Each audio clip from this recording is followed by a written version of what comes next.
को बनाए थे, उसमें किसी में परेशानी भी है।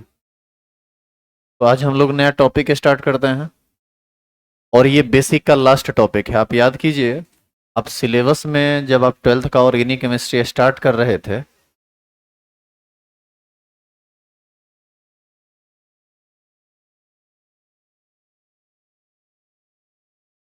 तो जिस समय शुरू किए थे हम लोग, उस समय याद कीजिए सबसे पहले हम क्या पढ़े थे? Some basic concept of organic chemistry, जिसको हम लोग an introduction to organic chemistry भी बोलते हैं। दूसरा क्या था? IUPAC name of organic compounds. तीसरा क्या था? आइसोमेरिज्म। चौथा क्या था? रेजोनेंस। पांचवा क्या था? Reaction intermediates. और छठा क्या था? Reaction mechanism. तो रिएक्शन इंटरमीडिएट और रिएक्शन मैकेनिज्म दोनों को हम लोग साथ लेकर चलेंगे। टोटल 6 टॉपिक था बेसिक में, और इस दोनों को हम लोग साथ लेके चलेंगे, ठीक है। तो आज का हमारा हेडिंग है reaction intermediates and reaction mechanism. चलिए हेडिंग लिख लीजिए तो आप लोग। सबसे पहले हम लोग पढ़ेंगे अभिक्रिया मध्यवर्ती को। हेडिंग डाल दो तो सभी लोग।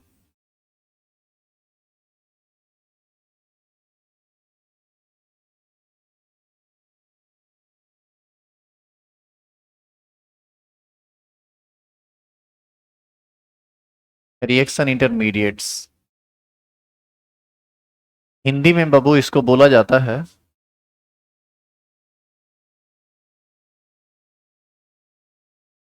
अभिक्रिया मध्यवर्ती।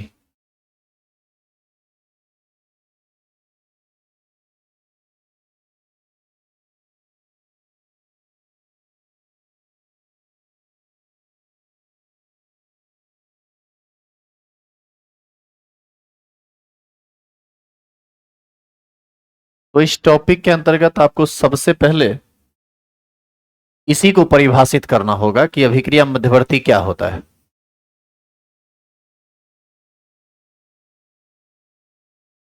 आइए हम लोग इसको डिफाइन करते हैं हेडिंग डाल के।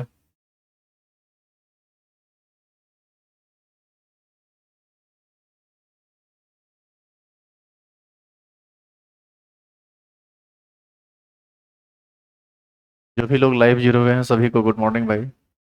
बार बार गुड मॉर्निंग लिख रहे हैं, ध्यान नहीं दे रहे हैं उधर। क्या लिख चुके हैं हेडिंग? एक काम करते हैं हम लोग, इसको पहले लिखते नहीं, इसको पहले परिभाषित नहीं करते हैं। हम लोग पहले इसको समझते हैं कि अभिक्रिया मध्यवर्ती होता क्या है। स्लाइड को चेंज कर रहे हैं, सुनिएगा। जब भी कोई रासायनिक अभिक्रिया होती है, तो रासायनिक अभिक्रिया के दौरान जब अभिकारक प्रतिफल में बदल रहा होता है, तो उसके मध्य में एक बहुत ही उच्च ऊर्जा वाला स्पेसीज का निर्माण होता है, जिसको हम लोग अभिक्रिया मध्यवर्ती कहते हैं। फिर से सुनिए मैंने क्या कहा। किसी रासायनिक अभिक्रिया के दौरान जब अभिकारक प्रतिफल में बदल रहा होता है, तो उसके मध्य में, यानी अभिकारक और प्रतिफल के मध्य में जो चीज बनता है उच्च ऊर्जा वाला स्पेसीज, उसी को क्या कहा जाता है?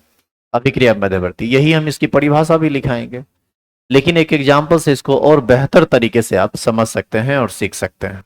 जैसे देखिए,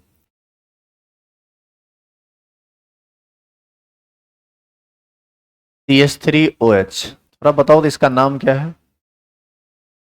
मिथाइल एल्कोहल।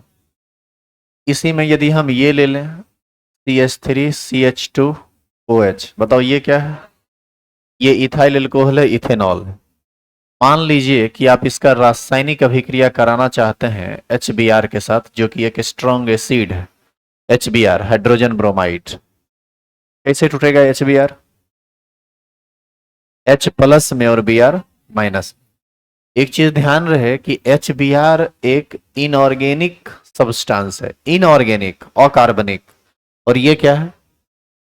कार्बनिक रासायन, कार्बनिक पदार्थ है ये। तो ये जब रासायनिक अभिक्रिया करेगा, तो रासायनिक अभिक्रिया कैसे करेगा ये तो अभी ज्यादा आप नहीं जानते, लेकिन थोड़ा बहुत फिर भी आप इसको समझने का प्रयास कीजिए कि जब ये रासायनिक अभिक्रिया करता है तो CH3 CH2 Br plus H2O का निर्माण करता है, ये बनाता है। ये सब हम आपको बताएंगे दूसरा चैप्टर में, ये सब डिटेल में आएगा, पहला चैप्टर में भी ये आएगा पढ़ने के लिए, 12th का जब ऑर्गेनिक स्टार्ट होगा तो आप हमको ये बताइए कि इसमें अच्छा ऑर्गेनिक रिएक्शन पढ़ रहे हैं तो इसमें इंपॉर्टेंस किसका है, ऑर्गेनिक रिएक्टेंट ऑर्गेनिक प्रोडक्ट का या इनऑर्गेनिक रिएक्टेंट इनऑर्गेनिक प्रोडक्ट का?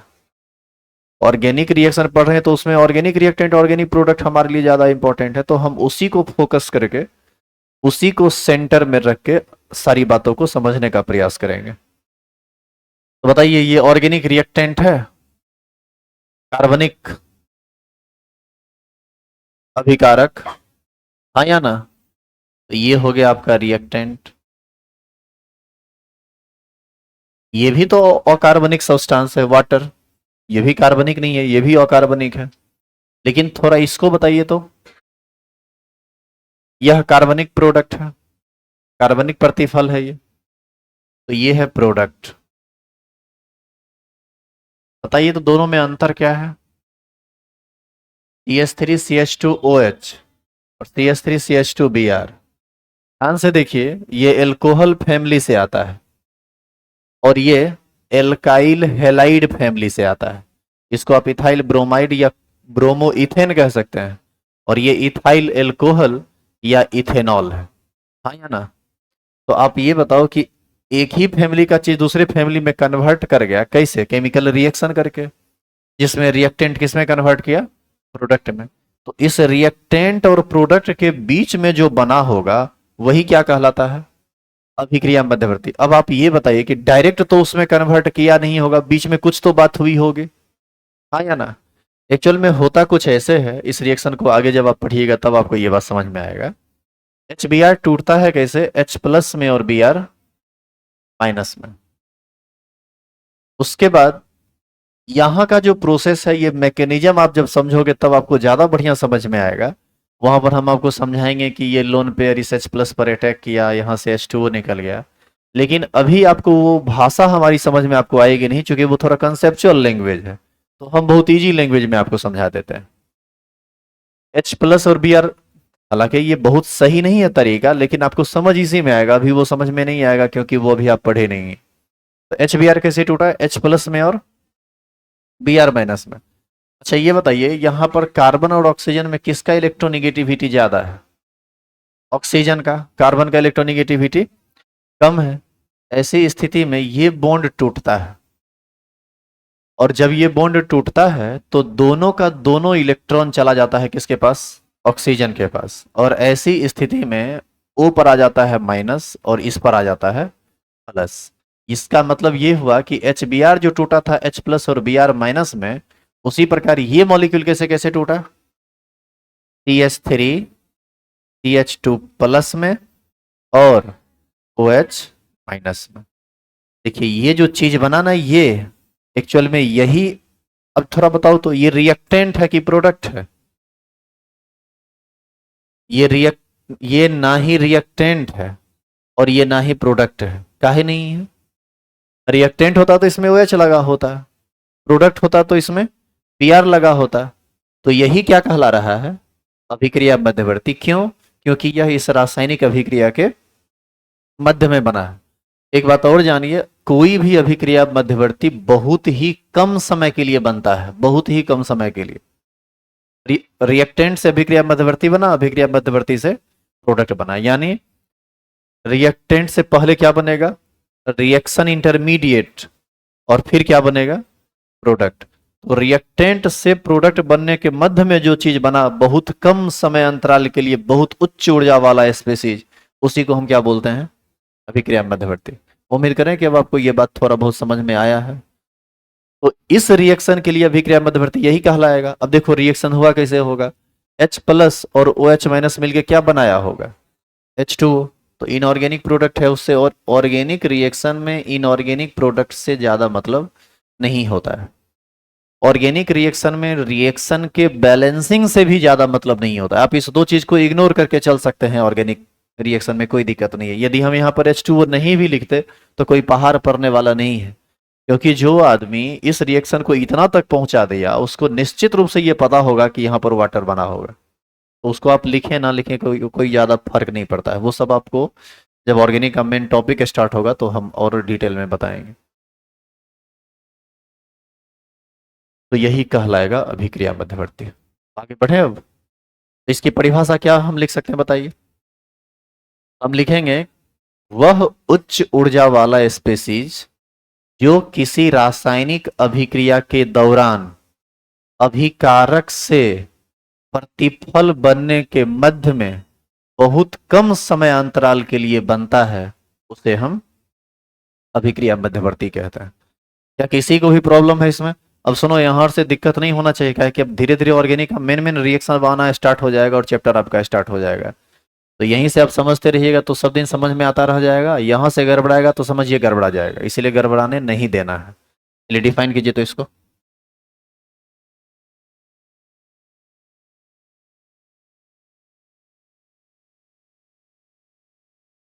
लिखेंगे। अच्छा एक बात और, इसमें एक और बात समझिए।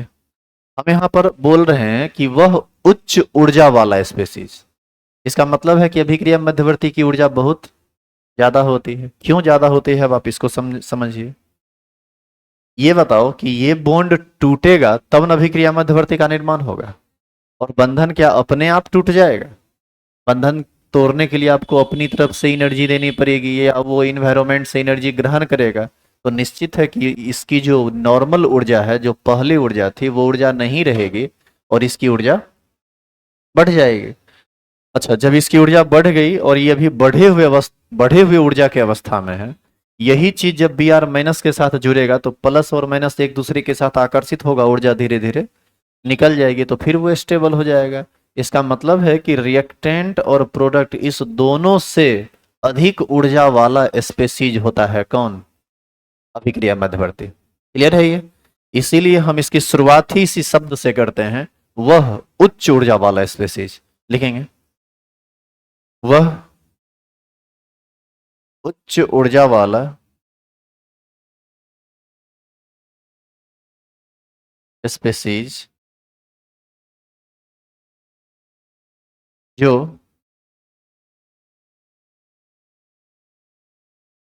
किसी रासायनिक जो किसी रासायनिक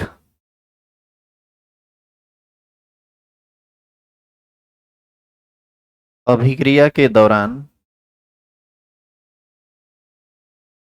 जो किसी रासायनिक अभिक्रिया के दौरान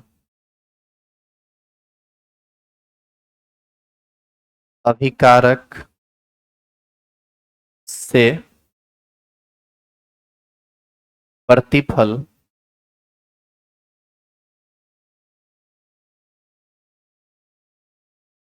बनने के मध्य में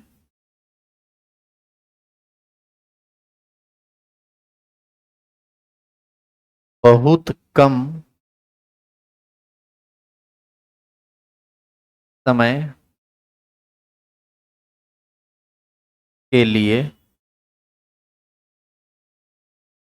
बनता है, उसे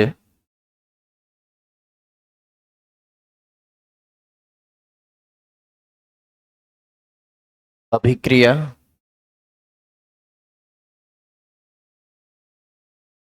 मध्यवर्ती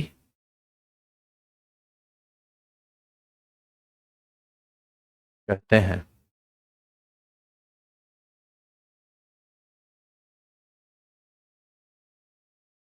उसे अभिक्रिया मध्यवर्ती कहते हैं।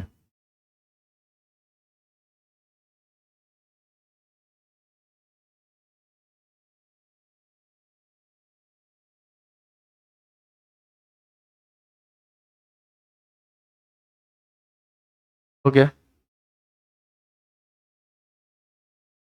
आगे लिखेंगे अभिक्रिया मध्यवर्ती, नीचे एरो देख लिखना, अभिक्रिया मध्यवर्ती 5 तरह का होता है।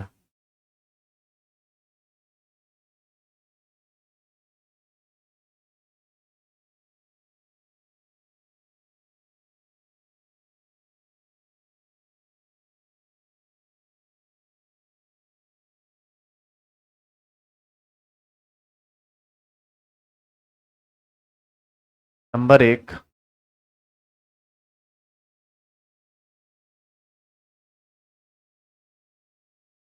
कार्बोधनायन।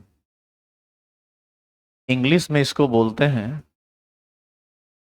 कार्बोकेटायन। दूसरा है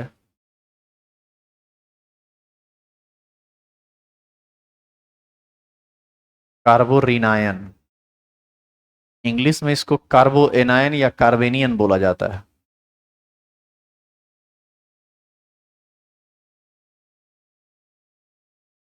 तीसरा है मुक्त मूलक।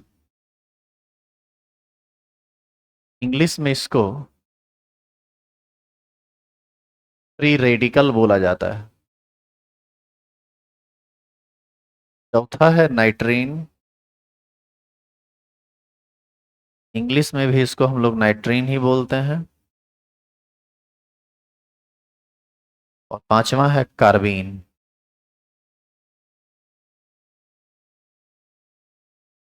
एक काम कीजिएगा, चौथा में ना कार्बीन लिख लो।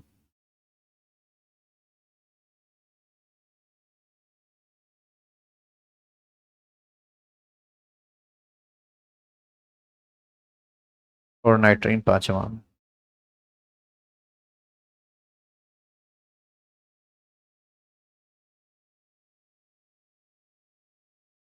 तो बताइए अभिक्रिया मध्यवर्ती कितने तरह के हुए?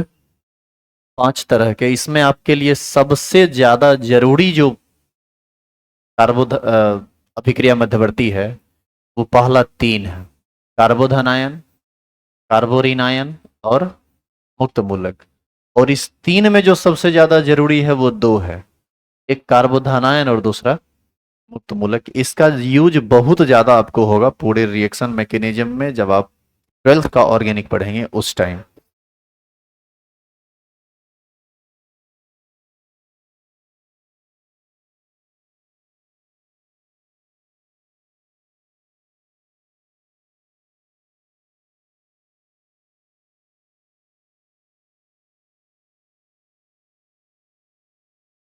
तो चलिए 1 नंबर यहां से स्टार्ट करते हैं।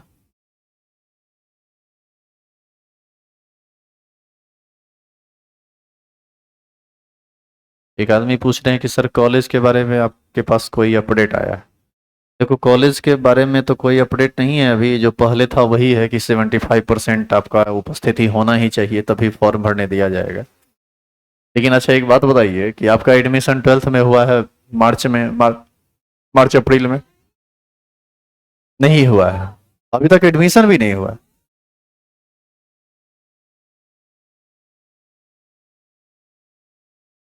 किस उपस्थिति की बात कॉलेज कर रहा है?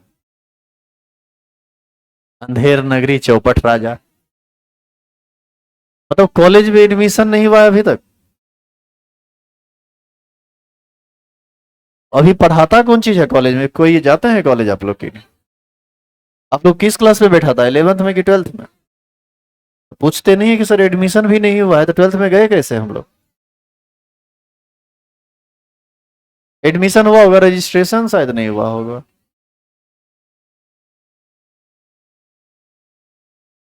चलिए ठीक है, देख लीजिए अब हुआ कि नहीं हुआ, आप देख लो, थोड़ा पता कर लो कॉलेज जाके। अच्छा एक बात बताओ, अच्छा ठीक है सुनो, हमारी बात सुनो।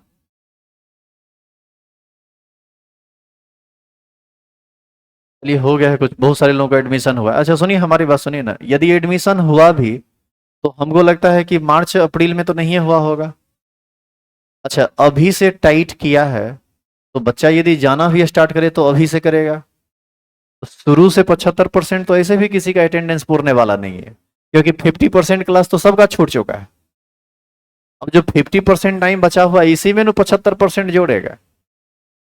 ये सब पागलपन है, चल रहा है, कर रहा है, देखिए अब आपको उसमें पीसेगा थोड़ा।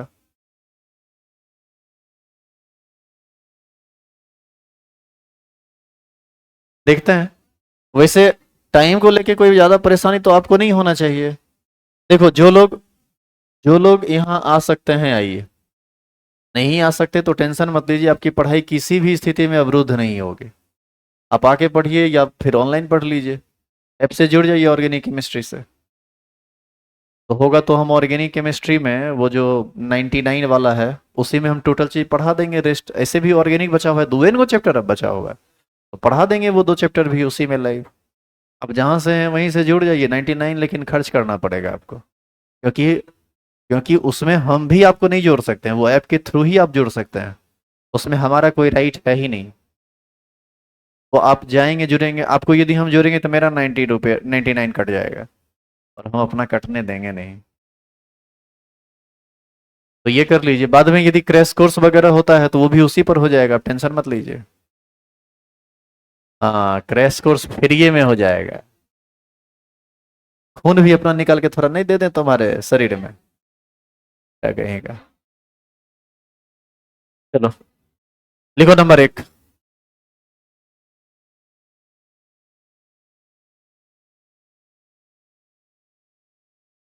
केमिस्ट्री की पढ़ाई को लेकर निश्चिंत रहो, बशर्ते कि तुम्हारे पास एक मोबाइल होना चाहिए एंड्रॉइड।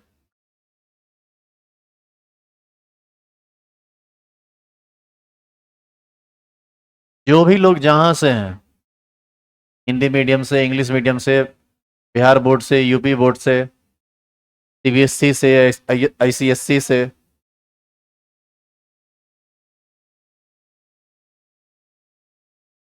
व्यवस्था तुमको टोटल दे दिया जाएगा, टेंशन नहीं लेना है।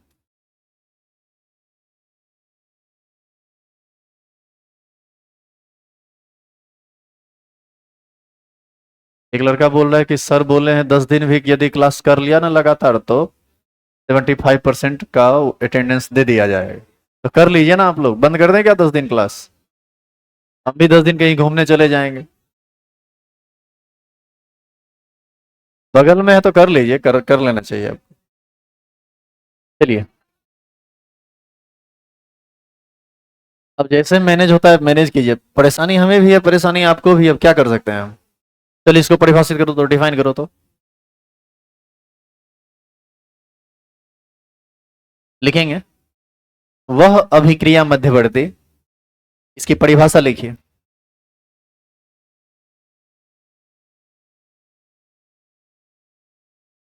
वह अभिक्रिया मध्यवर्ती जिसमें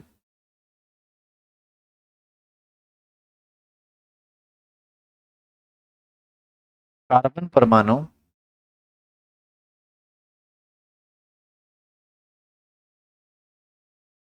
पर पॉजिटिव आवेश यानी धन आवेश होता है, उसे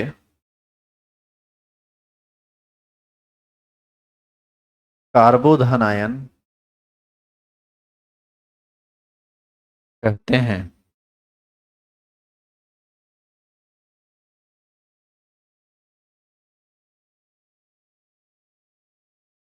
उसे कार्बोधनायन कहते हैं।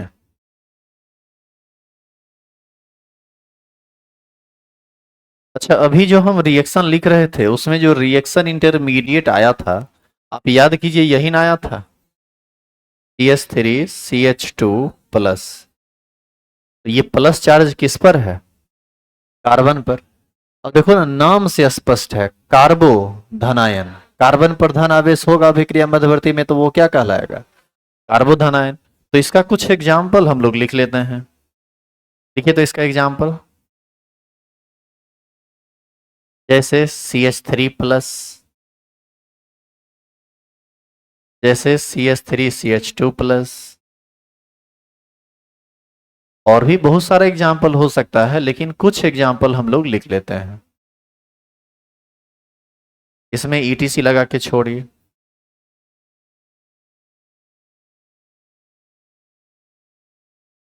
कहीं भी कार्बोधनायन रहेगा तो वो निश्चित है कि कार्बन पर पॉजिटिव चार्ज रखेगा ही रखेगा, तभी वो कार्बोधनायन कहलाएगा, अन्यथा नहीं।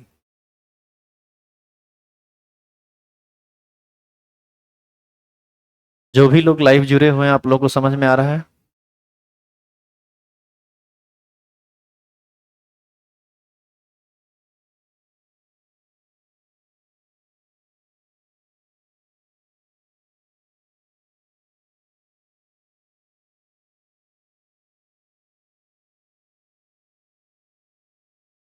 चलिए बहुत बढ़िया। संदीप, रूपेश, क्या जी आप लोग उतार लिए? चलो बढ़िया, आगे बढ़े अब। चलो अब आगे बताओ, अब जो पूछ रहे हैं उसका जवाब दो। थोड़ा ध्यान से देखना। कार्बन के बाहरी कक्षा में कितना इलेक्ट्रॉन होता है? 4। देखो इस पूरा टॉपिक को ना हम बहुत रिलैक्स वे में पढ़ाएंगे। इसका कारण क्या है कि उलझन यहीं से शुरू होता है। इससे पहले जो आप पढ़े उसमें मिला जुला के आप काम कर लिए हैं। भले आपको कीटोन फंक्शनल ग्रुप नहीं पता हो, लेकिन काम कर लेंगे आप। लेकिन यहाँ से ऐसा ऐसा चीज स्टार्ट हो जाता है जो बहुत ज्यादा समझने वाला चीज होता है, जिसको फील करना पड़ता है, और वो आप नहीं कर पाए तो ऑर्गेनिक से सीधे बाहर।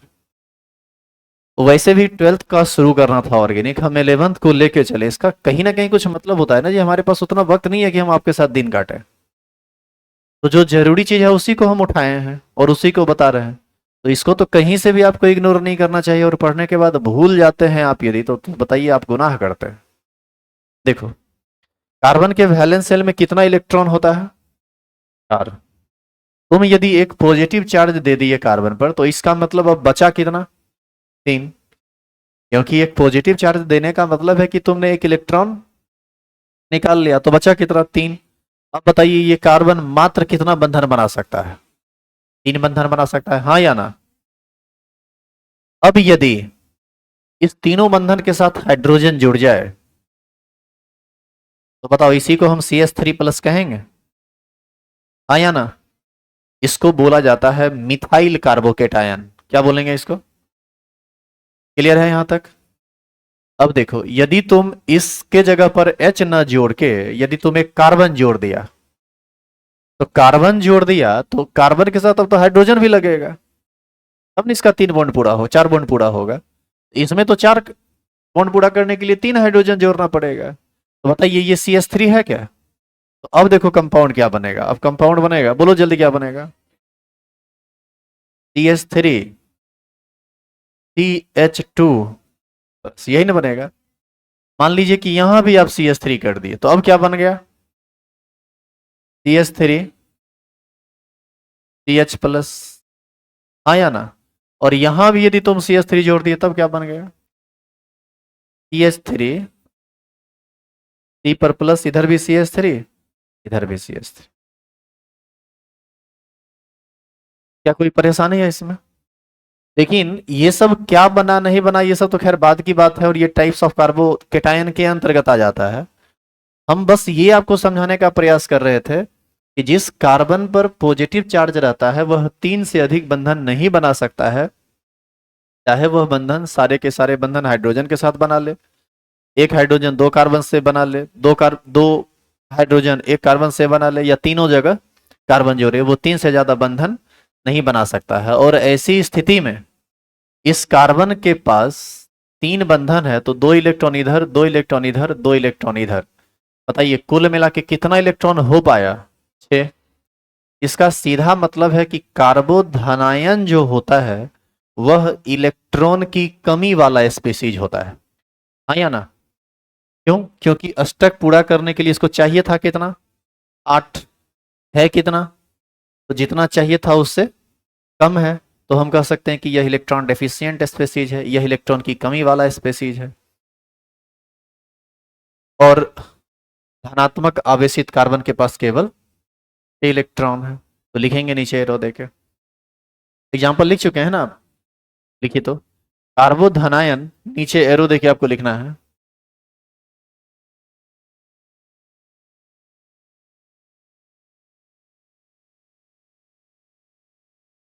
कार्बोधनायन इलेक्ट्रॉन की कमी वाला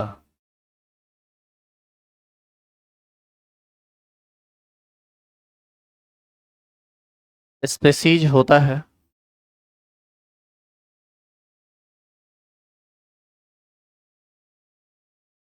जहां धनात्मक कार्बन परमाणु के बाहरी कक्षा में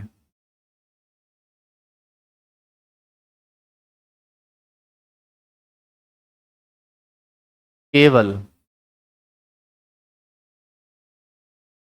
इलेक्ट्रॉन होता है।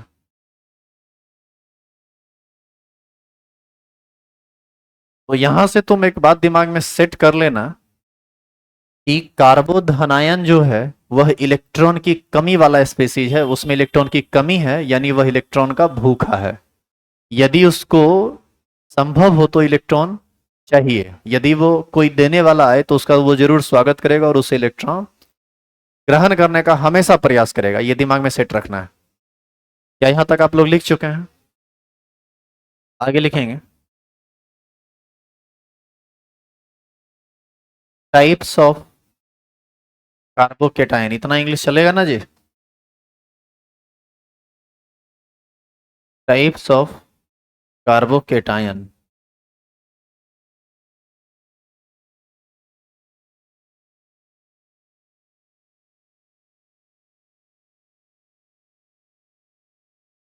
लिखेंगे कार्बोकेटायन चार प्रकार के होते हैं। मतलब कार्बोधनायन, कार्बोधनायन चार प्रकार के होते हैं।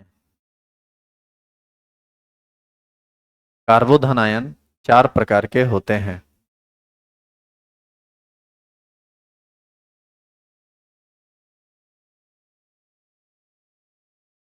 A number,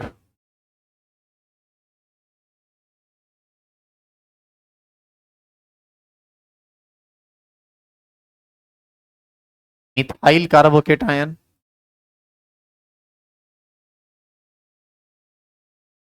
B number,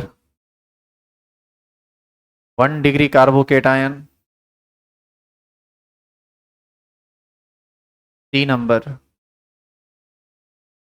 2 degree carbocation. और डी नंबर,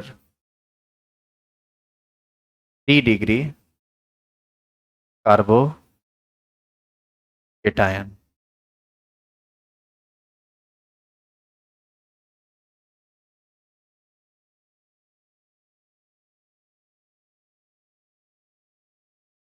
सबका हम एक एक उदाहरण देखेंगे।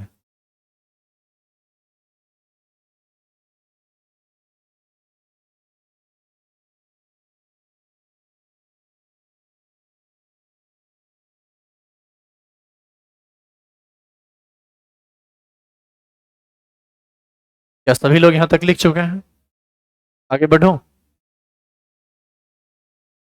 एक बात बताइए, अभी तुरंत आप क्या देखे थे कि जिस कार्बन पर आप प्लस चार्ज दे दिए उसमें केवल आप 3 ही बंधन बना सकते हैं, हाँ या ना? अब तुम ही जरा बताओ कि यदि इस तीनों बंधन के साथ हाइड्रोजन को जोड़ दिया तो इस पूरे कार्बोकेटायन में केवल एक ही कार्बन न रह गया, और एक ही कार्बन रह गया तो ओवरऑल हम इसको लिख सकते हैं मॉलिक्यूलर फॉर्मूला के रूप में या आयनिक फॉर्मूला के रूप में CH3+, और इसी का नाम क्या होगा? Methyl carbocation. क्लियर है ये? तो यहां से जो मिथाइल कार्बोकेटायन है वो एक्चुअल में होता है CH3+। तो इसको हम ऐसे लिखें या इसी को हम CH3+ लिखें। ध्यान रहे, प्लस यदि यहां पर लिखा हो तो भी, प्लस यदि यहां पर लिखा हुआ तो भी, कहीं पर इसके आजू बाजू में प्लस लिखा हुआ हो वह प्लस हाइड्रोजन पर नहीं है, वह प्लस किस पर है? कार्बन पर। तो हम यहां लिखते हैं CH3+। वैसे आप इस चीज का ध्यान रखेंगे कि वो कार्बन पर ही दिखाना है आपको, ठीक है? इसी का नाम क्या होगा बताओ? Methyl carbocation. ये मात्र एक उदाहरण है। मिथाइल कार्बोकेटायन में एक ही चीज हो सकता है, लेकिन अब आते हैं हम लोग 1 डिग्री पर। एक बात बताइए आप, इस एक हाइड्रोजन को हटा दीजिए और इसके जगह पर आप कार्बन जोड़ दीजिए। तो कार्बन जोड़ेंगे तो C+H यही ना बनेगा। इस कार्बन के साथ 3 हाइड्रोजन भी जुड़ेगा, तो हम चाहें तो CH3 इसको लिख सकते हैं। अच्छा आप एक बात बताइए कि क्या हम इसमें और कार्बन जोड़ते तो दांती लग जाता क्या? और भी कार्बन जोड़ सकते हैं। कार्बन का चेन जब जोड़ना शुरू किया तो कुछ कितनों कार्बन जोड़ सकते हैं। इस सब स्थिति में ये 1 डिग्री कार्बोकेटाइन कहलाएगा, और आपको पता चल गया होगा कि क्या है। ये कार्बन डायरेक्ट मात्र इस कार्बन से जुड़ा हुआ है, और यदि डायरेक्ट केवल एक कार्बन से जुड़ा तो वह कार्बन 1 डिग्री का कार्बन हो गया। और 1 डिग्री के कार्बन पर यदि पॉजिटिव चार्ज है तो वो 1 डिग्री कार्बोकेटाइन कहलाएगा। 2 डिग्री के कार्बन पर पॉजिटिव चार्ज रहेगा तो 2 डिग्री कार्बोकेटाइन कहलाएगा। 3 डिग्री पर चार्ज रहेगा तो 3 डिग्री कार्बोकेटाइन कहलाएगा। तो आप बताइए कि ये आगे चल के 2 डिग्री और 3 डिग्री में कैसे बदलेगा। इस हाइड्रोजन को हटा के कार्बन जोड़ दें तो 2 डिग्री, और इसको हटा के जोड़ दें तो फिर वो 3 डिग्री में बदल जाएगा। अच्छा इसी में आप एक कार्बन, कम से कम एक कार्बन आप दोनों तरफ जोड़िए तो 3 डिग्री हो जाएगा, लेकिन ज्यादा भी जोड़ देंगे तो क्या हो जाएगा। ज्यादा भी जोड़ सकते हैं तो भी 3 डिग्री 2 डिग्री को फॉलो करेगा। ये बात दिमाग में सेट हुआ। तो जो सबसे आसान एग्जाम्पल है पहले हम उस पर काम कर लें। इसको हम लिख देते हैं CH3। इसी को बताओ हम और करके लिख सकते हैं CH2CH3CH2 प्लस, ये किस डिग्री का एग्जाम्पल है? 1 डिग्री कार्बोकेटायन। तो क्या आगे का काम आप खुद नहीं कर लेंगे? इसी में यदि 1 डिग्री कार्बोकेटायन रहता अदर एग्जाम्पल में तो हम कुछ लिख सकते थे ऐसे। अब देखो हम हाइड्रोजन नहीं भी दिखाएं तो क्या ये 1 डिग्री कार्बोकेटायन नहीं है? बताइए ये किस डिग्री का कार्बोकेटायन है? 1 डिग्री कार्बोकेटायन। अब जो पूछेंगे थोड़ा उसका जवाब देना तुम लोग। यहाँ कितना हाइड्रोजन लगेगा? कितना? 3। यहाँ, यहाँ, यहाँ, यहाँ 3 लगाओगे। यदि ये न्यूट्रल कार्बन रहता तब 3 हाइड्रोजन लगता। क्योंकि इस पर पॉजिटिव चार्ज है, इसका मतलब है कि यह एक इलेक्ट्रॉन निकाल चुका है। इसके बाहरी कक्षा में केवल 3 ही इलेक्ट्रॉन है, और यह अधिकतम 3 ही बंधन बना सकता है, जिसमें एक बंधन ये ऑलरेडी बना चुका है कार्बन के साथ। तो बचा कितना? तो वह 2 बंधन किसके साथ बनेगा? हाइड्रोजन के साथ। यानी CH3 CH2 CH2 CH2 plus होगा। आई बात समझ में? तो ये ध्यान रखना तुम हमेशा कि जो कार्बन पॉजिटिव चार्ज रखे हुए हैं उस पर केवल 3 ही बंधन आप बना सकते हैं, उससे ज्यादा नहीं बना सकते। तो यह एग्जाम्पल भी 1 डिग्री से संबंधित है। लिख लीजिए इसको।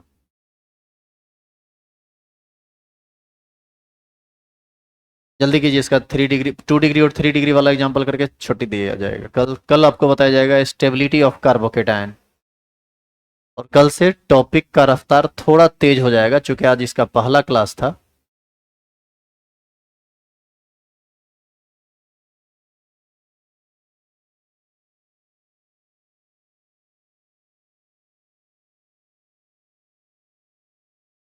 एक आदमी बोल रहे हैं कि सर पढ़ाई लिखाई का टेंशन अलग, स्कूल कॉलेज का टेंशन अलग। करें क्या, समझ में नहीं आता है। टेंशन यही दूगो थोड़े आप लोग को होगा, अब आप और भी टेंशन होगा ना रे। तो उस टेंशन को मिनिमाइज कीजिए, तो ये दोनों टेंशन झेल लीजिएगा। समझे हिमांशु यादव? ये 2 ही टेंशन आप लोग के लाइफ में नहीं है, एक तीसरा टेंशन भी है, उसको आप छोड़ दीजिए तो ये 2 टेंशन आप आराम से झेल सकते हैं।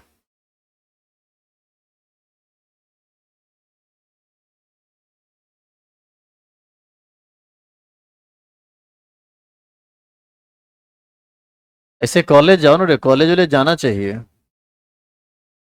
मजा आता है कॉलेज करने में। क्या तुम लोग एकदम बोरिंग इंसान हो एकदम। एकदम मस्ती से 10 बजे में 9 बजे खा पी लिया करो, बैग टांगा करो, टोपी लगा के पहुंच जाया करो कॉलेज हीरो बन के। जीवन के हर एक पड़ाव का आनंद लेना चाहिए। अब कॉलेज जाके पढ़ना है, लुच्चागिरी नहीं करना है। कट्टा कहीं का। लिख लिया क्या इसको? आगे बताइए। फिर कार्बन पर पॉजिटिव चार्ज दिए, इधर इधर और इधर, मान लो इधर कार्बन जोड़ते हैं CH3, इधर भी कार्बन जोड़ते हैं CH3, और इधर H ही रहने देते हैं। बताओ ये किस डिग्री का है? हम चाहे तो इसी को देखो कैसे लिख सकते हैं, CH3 CH पर प्लस चार्ज। अच्छा, इस CH3 को जरूरी है कि हम नीचे में ऐसे ही लिखें? क्या हम ऐसे लिख देंगे तो 3 डिग्री हो जाएगा? एक ही बात है। ये किस डिग्री का कार्बोकेटायन है? 2 डिग्री का। और अगला एग्जाम्पल जो 3 डिग्री का है, उसमें पॉजिटिव चार्ज कार्बन से हर तरफ कार्बन जुड़ेगा,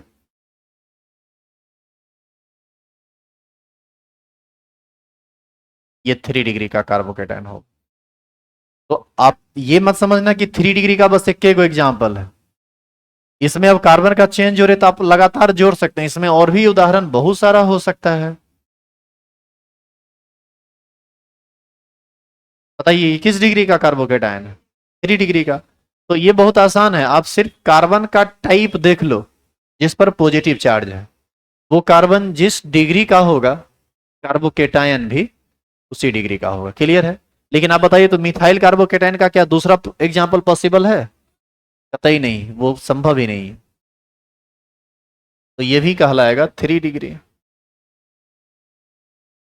तो हम यहां पर परिभाषा नहीं लिखे कि 1 डिग्री कार्बोकेटाइन पर पॉजिटिव चार्ज रहेगा तो 1 डिग्री कार्बोकेटाइन कहलाएगा, 2 डिग्री कार्बोकेटाइन पर रहेगा तो 2 डिग्री कहलाएगा, 3 डिग्री कार्बन पर रहेगा तो 3 डिग्री कहलाएगा। तुम घर पर अपने मन से यदि लिखना चाहो तो लिख लेना नोट में। क्या लिखोगे बताओ तो? यदि धनात्मक आवेश 1 डिग्री कार्बन पर हो तो उसे हम 1 डिग्री कार्बोकेटाइन कहेंगे। यदि धनात्मक आवेश 2 डिग्री कार्बन पर हो तो उसे हम 2 डिग्री कार्बोकेटाइन कहेंगे। और यदि धनात्मक आवेश 3 डिग्री कार्बन पर हो तो उसे हम 3 डिग्री कार्बोकेटाइन कहेंगे। और मिथाइल ग्रुप पर यदि पॉजिटिव चार्ज है तो उसी को मिथाइल कार्बोकेटाइन कहा जाएगा। क्या क्लियर है? ये हीरिंग डाल के छोड़िए।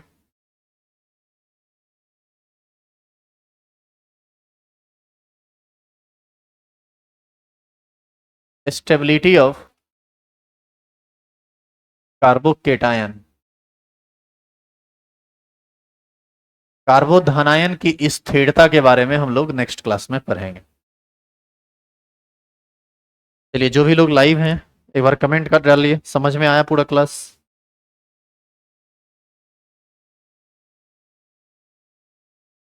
आज क्लास यूट्यूब पर भी लाइव था और ऐप पर तो लाइव है ही।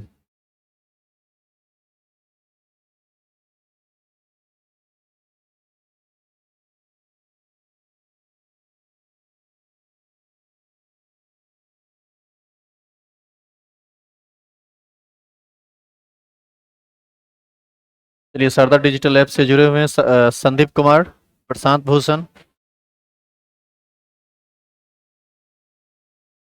चलिए, आप लोग को समझ में आ रहा है, अच्छी बात है। आपका सेशन हम एंड कर रहे हैं। जो भी लोग यूट्यूब से जुड़े हुए हैं आप लोग बताइए।